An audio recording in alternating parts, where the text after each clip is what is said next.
Well, the Lagos-Calabar Coastal Highway is one project that has brought a lot of excitement, has a lot of prospect, but on the flip side, has brought in as much controversy and debate. It's a mixed bag of a project, I must say, and just this week, there was a protest to the Ministry of Works yesterday, and protesters who were affected or have been affected by that project are not keeping quiet. They're asking for various things to be done to sort of ease their own side. But what are these demands? What has the response been from the government, the Minister of Works, the ministry itself? We have joining us, as you can see, a real estate investor who's been affected. Stella Okengu joins us from the United States. Good morning, madam. Welcome to the program. Thanks for having me, Kayode. Well, this has been one long-drawn battle from social media to the streets of Lagos, Abuja, to the courts, to in fact, the town hall that held, but still, this matter lingers with this latest protest. But maybe we should step back a little bit and get a sense for people who are still thinking, we thought this matter was done with. We thought we are now forging ahead with the project. Speak to us about the real issues, because I know that this matter has been taken to the court. I know that the judge gave some advice to the parties. Your plaintiff spoke to that as well. So speak to us about why this still lingers in spite of all of the interventions. Yes. I was in Nigeria for 8 months, and when it was happening, that was my longest stay in Nigeria. And when I was in Nigeria and they said the coastal road is coming, on June, we had to go and re-verify if we are on coastal road. So we went to physical planning, and out there, they verified that we are not on coastal road. We have a certificate that verified that we are free from the coastal road alignment. So I traveled back to United States of America. So the next thing I started hearing again that the coastal road is coming to our area. I was like, this is not supposed.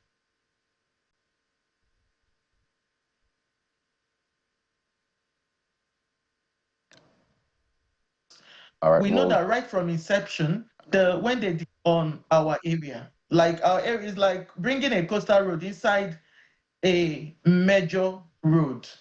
So it was traumatic. I had to fly down again, and with some help, I got the minister's phone number and called him to tell him what is happening. So that first time he was, approachable. The next thing I saw was the high-tech people, the Federal Ministry of Works, started marking our area. And I called him again. He also confirmed. I remember when the MTN 2 African cable did their own presentation. They told him on that Okwaja Okumokbo perimeter axis that he should go back to the gazetted alignment, which we are not on gazetted alignment. So everybody was happy. He said to save on national television, he says to save Okwaja and Okumokbo 2 African cable, that he is going back to the gazetted alignment and rerouting back to Channel 25. So everybody was happy. We are happy. We celebrated and we left. The next thing we saw, they started coming to our area again. What is happening? Now I met with I met with the assistant controller of works, and I found out that a lot of estates there that built on the gazetted alignment has gone to compromise, have their way, bribe their way through. So the Assistant Federal Controller of Works, when I was trying to tell them, look at what you guys are doing. You know, your minister came to the national television to say that he is not taking our route again. So what's happening? He said, in his words, he said, Madam, you're speaking too much this thing. Get your subscribers to gather like 200 million, change it in dollars and bring it to us in the federal ministry in the evening. You know, I was like, my subscribers, most of them are diasporans. If you start telling them such a thing, they will even think I'm the one that is orchestrating it. So I cannot do that. So he was like, okay. So the next thing, I called the minister to inform him what's happening on his ministry. And the next thing, he was so harsh on me. I had to, I don't know what to do again. I had to apologize. And the next day, he came and did the demolition. In short, with what the information we gathered, because the first time they came there, it was high-tech officials that came. I told them, look at all our documents. They called me, look at all our documents. We have everything. So why are you demolishing our property? Now, I think they called, one of them called, one of the white men called their boss, and they told them to move out their equipment on our property. The next thing, I left to my house and came back. The next thing I heard was that they got organized equipment and came and demolished everything that we have built, on where we have built on. Madam. It was very traumatic, Mr. Kayode. I couldn't believe that this is happening, because I also Madam Okengu, and told him, sorry. Pardon me to interject here. If we get what you're telling us, you're saying that some whose properties, landed properties, were affected in the gazetted alignment may have bribed their way through, according to your findings from the Federal Ministry of Works. And you have also suggested that some officials asked you to bring 200 million naira, convert it into dollars, and bring it to them in the ministry. Exactly. What was the purpose of the funds that you were asked to bring, this 200 million naira? So that they can realign it back to other victims' property. Yes. Such that you would no longer be affected. Such that I will no longer be affected. That was when I ran to the minister and told him that a bribery is being committed in your ministry. And I was shocked that he was so harsh on me when I said it, you know. So I just apologized and left. So he didn't offer any listening ear to the concern you were raising? He did not. It was the next day that they gathered their equipment. They even told, they were working in Ologolo, like Challenge 8. They told all of them to stop working and take their equipment to demolish our subject property. Well, this we're going to have to, process as being in the realm of allegation and give, of course, a right of reply to the Ministry of Works to respond to these concerns that you're bringing to light here on the program. So after that, after this demolition, have there been efforts, besides the protests that we've seen earlier in the last couple of days, efforts of your members in the diaspora to also, engage with the Ministry of Works yet again on compensation since the demolition has been done anyway? Absolutely. When I wanted to, I don't know if you saw, it was even your studio that carried it live. When I told, I came to the stakeholder and meeting. The first time when I started, I told them that we love the coastal road. That was why we left. We don't want anything that will affect our subject's property. The minister, you are doing very well. You are doing amazing, but this is a matter of national interest. This is diasporans.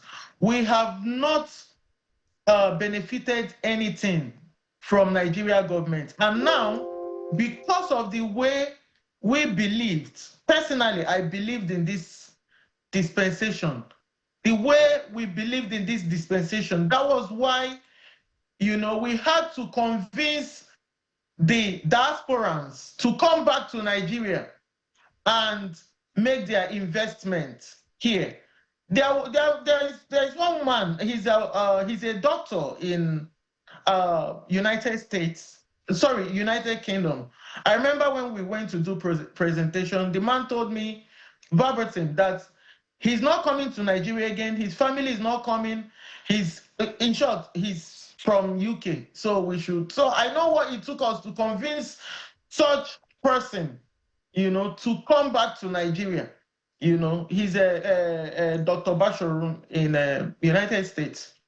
So it took us tons of conviction to make him to come. So he said, okay, he's going to come. He's going to build his own private clinic. We told him the dream. We told him about this dispensation, that he has to come, that they have promised to make this dispensation a habitable environment for all the diasporans. So the man personally wrote to the NITCOM, Nigerian Diaspora Commission. I have the letter here, and told them his story, that please, they should find a way to, and unfortunately, the NITCOM, I have the response. They said they can't do anything, so that's we're in court. I don't know. So let me just quickly follow up. And it's crazy. It's still traumatizing, Certainly, particularly for those who have invested millions dollars in this, it certainly will be. But let's speak to your demands now, because the minister had said time and again that compensation will be paid. In fact, we've been seeing the handing over of compensation. There have been updates from time to time. I think as at the last time, about 2.7 billion naira. That was last year. They said they had begun paying 2.7 billion naira. So speak to us about that. Is it that you do not want compensation, or compensation is not being paid to you? What are your demands in that sense? Yeah, Mr. Kayode, I think we are intentionally targeted, because for the minister to come to the national television and harass me, abuse me, and incited a tribal sentiment on me, he's bent on not doing anything. And the most disgusting thing that he normally says is that the president is behind him. I don't know if the president told him not to pay us compensation. Now, you said that you came to the national television and said you met a Berlin. Mr. Kayode, that place is not a solid terrain. Sick is feeling that place now. You have, please, if you can do your private investigation and find out. I was looking at what they are doing in land. There's a place after our property. They call it landmark. I saw the sand filling they were doing there. The terrain is not a solid land. It is totally waterlogged. We had to do a 5-feet sand filling. We first started with Swamp Boogie, the site preparation and clearing. We engaged one of these, Swamp Boogie is between 500 to 1 million naira per day. depending on the capacity. So we engaged, imagine engaging 5 swan boogie. So every day we spend 2.5 million naira or more on swan boogies, you know, and we did it for close to 4 months. Calculate it. Apart from that, we did a sand filling of 5 feet height, and the 5 feet height is about 150 to 200,000 naira a truck. They are buying sand now. Thank God they are doing coastal roads. They can see it. We did not. There was a time we are sand filling that the subscribers was like, "What did we get ourselves into?" Because this is a private money, you know. So we sand filled. In short, when I told the people we normally we contracted the sand filling to do a rough sketch, you know, it's about 4,000 to 5,000 sands, you know, that we used. Sorry, 40,000 to 50,000 truck of sand. So what figure, what are you looking at in terms of compensation and what is being offered? We have not even spoken about the drainage. We have not spoken about the CSR that you do, you know, the committee special responsibility or moneyless. They will come with there was even a time they came and said that they needed cars, you know. So I had to tell my subscribers, we got some cars for their chiefs. You know, that road that they are using, we are the one that did the road. That place was bush, sandfield. You understand? Now, if you say that you met a bare land, why will you leave the, what do they call it? The gazetted alignment that is waterlogged, and you run to a bare land that has been sandfilled? So my question, and I hate to butt in yet again. So what in terms of compensation are you looking at? Has anything been offered? You've put a cost to it. What is that cost? Because you talked about 50,000 trucks of sand, all of the work that has been done. So, you know, when I saw him talking about the 250 million foreign direct investment, $250 million foreign, I would just be laughing. How can you bring that kind of money? I said, now, that is what we brought in. The area that you took is, you have not even given us the opportunity to give you what this thing that you have demolished, what we have spent. Those people that are there, about 390 plots that you took from there, from us. You have not even given us opportunity to come. And the only thing you are saying is a Berland. They don't compensate Berland. You would have taken the legal alignment. In America, there is something they call an eminent domain. Domain is like overriding public interest. But if a government is coming to take your property for eminent domain, they will make sure that you are okay. You are okay. The compensation will be good. They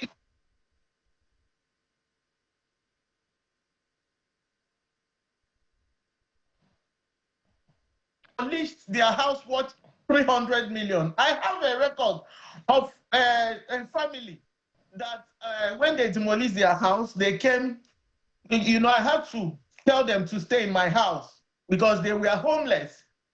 They demolished their house. He paid them 20-something million naira. I have it. So I have the payment that came. So you're saying that compared to the investment that some of these subscribers have made, what has been paid them is inconsequential? Yes. Everyone that has a house that is, if you look at their house, you see that it's up to 300 million, was paid 25 million, 30 million. Oh dear, we seem to be having You'll be shocked. All right, so yes, you'll be shocked. Let's quickly do an inventory now. I've heard you say on other platforms that the investment in Okwaja by your subscribers and yourself is to the tune of about $250 million. So I'd like you foreign direct investment that we brought in, yes. I'd like you to break that down for us. What's the size of this Diaspora members who have invested there? What's your number?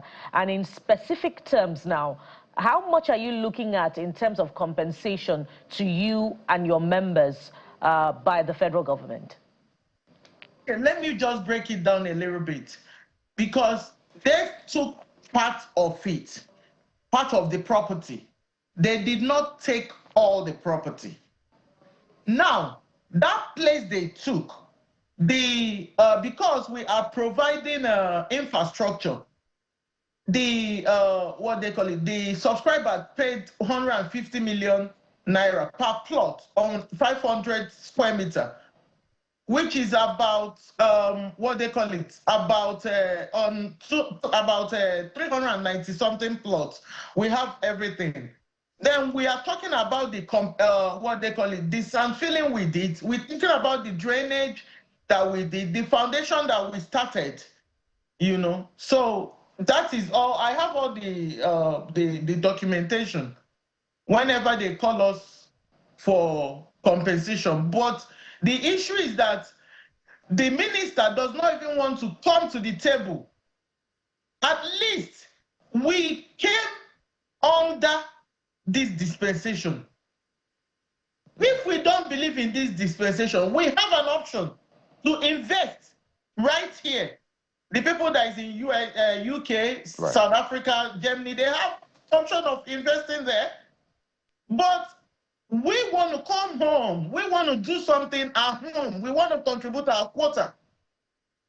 Do you know that we even have a collection of Americans that came? They want to build hospital on that estate. Well, Madam Stella, what are we going to tell them? So the goal now is to see how the parties can come to the table and have some sort of resolution. I understand, because we also reached out to the ministry and the minister's team, and we understand that there's meant to be a meeting today with some of the protesters, and I imagine your representatives will be there. Please confirm if you're aware of that and if you'll be represented there.